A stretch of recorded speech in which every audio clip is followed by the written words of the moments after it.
Number two strategy, find jobs where you can stand out. Siyempre, hindi lang isa yung a-applyan mo sa Upwork. More entries, more chances of winning, sabi nga, di ba? Pero siyempre, magiging wise ka din kasi kailangan mong tipirin yung connects na meron ka.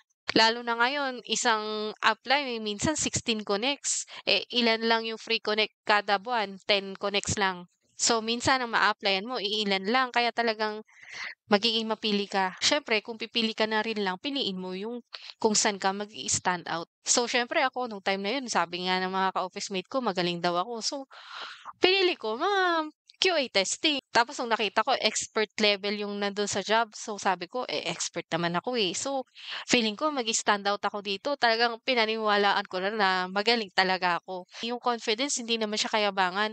Siyempre, kung hindi magtitiwala sa yung ibang tao, sino magtitiwala sa'yo, 'di ba? Kailangan magtiwala ka muna sa sarili mo para magtiwala rin sila. Yung realidad ng buhay kasi minsan sa una wala namang naniniwala sa'yo, eh. 'Pag nag-uumpisa ka madalang yung encouragement, eh, mas madalas nga yung discouragement. So, ang unang-unang maniniwala talaga is ikaw. So, kailangan mong isipin, saan ako mag-i-stand out?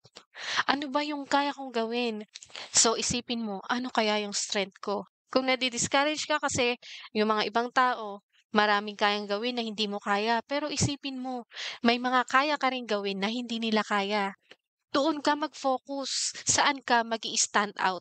At isipin mo, lahat ng tao nag-uumpisa sa hindi magaling. So, kung di mo sisimulan, kailan ka pa magiging magaling sa isang bagay? Kailangan mo talagang alisin yung takot at simulan mo na ngayon. Ito na ang sign mo. Kung sisimulan mo na ngayon, mas mapapabilis ka sa goal mo. Kaya, simulan mo na, 'di ba?